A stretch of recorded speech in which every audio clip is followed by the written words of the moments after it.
High, good evening. চলো আজকে একটু নিজে হাতে কফি বানিয়ে খাই। খালি কি শুধু এই ফানি ভিডিও মজার ভিডিও করলে হবে? একটু নিজে হাতে কিছু বানিয়েও তো খাওয়ার দরকার, তাই না? চলো তাহলে কিচেন রুমে চলে যাই। কিচেন রুমে গিয়ে নিজ হাতে একটা সুন্দর কফি বানিয়ে খাই, সাথে তোমাদের একটু দিই। চলো এই যে আমি কিচেন রুমে চলে আসছি। আগেই আমি পাতিলটা বসিয়ে দিয়েছি। এইবার আমি জালটা ধরিয়ে দিলাম। তারপরে জলটা গরম করে নিয়ে রেডিমেড কফি বানাবো। ঠিক আছে, চালটা হতে লাগুক, ততক্ষণ আপনাদের সাথে একটু বকবক করি আমি। এই যে কফির প্যাকেটটা কেটে নিয়েছি, আর ততক্ষণে জল গরম হতে থাকুক, আর আমি আপনাদের সামনে বকবক করি।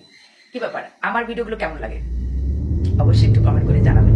একজন বলেছিল, দিদি আপনি কি ব্যাচেলার? না, আমি ব্যাচেলার না, আমার ভরা সংসার। ছেলে আছে, মেয়ে আছে, নাতনি আছে, আমি আছি, হাজবেন্ড আছে, সবাই আছে। আমি ব্যাচেলার না, বহুত আগেই ব্যাচেলার জীবনটা কাটিয়ে এসেছি। এই যে কথা বলতে বলতে কিন্তু আমার জল গরম হয়ে গেছে। চলো তাহলে কফিটা বানিয়ে নিই। এই যে দেখো জলটা গরম হয়ে গেছে। এখন আমি এখানে কাপটা নিলাম, জলটা ঢেলে দেব।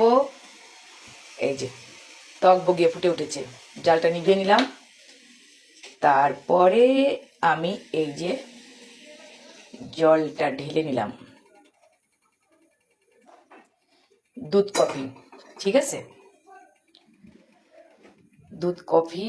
এই যে এবার আমি কফির প্যাকেটটা নিয়ে সুন্দর মতো ঢেলে দিয়ে, তারপরে একটুখানি চামচ দিয়ে নাড়াচাড়া করে ঢকঢক করে খেয়ে নেব।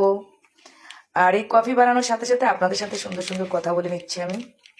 ঠিক আছে, আর সত্যি কথা বলতে কি, সন্ধ্যার সময় যদি এক কাপ গরম গরম এই ঠান্ডার দিনে কফি খাওয়া যায় না, খুব মজা যায়। আজকে সুন্দর কিন্তু বৃষ্টি হয়েছে বলেন, ওটা করে ও হো, কি ফাটাফাটি গরম ধোয়া উঠতেছে, তাই না? ঠান্ডা দিনে কফি খেতে কিন্তু খুবই ভালো লাগে। আর আমি নিজে হাতে কফি বানাই আমার দোকানে, কত মানুষকে খেতে দিই, নিজে খাওয়ার সময় পাই না।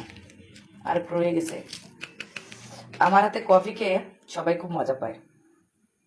কেন, মান্নাদের এই গানটাতে না, কফি হাউজের সেই আড্ডাটা আজ আর নেই, আজ আর নেই।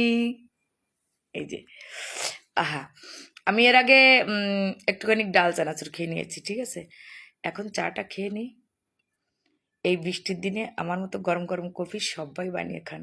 ঠিক আছে, আজকের মতো টাটা। যেহেতু কফিটা একটুখানি গরম আছে, এই এখন খাওয়া যাবে না, 2 মিনিট পরে খেতে হবে। ঠিক আছে, আসতেছি পরবর্তী ভিডিও নিয়ে।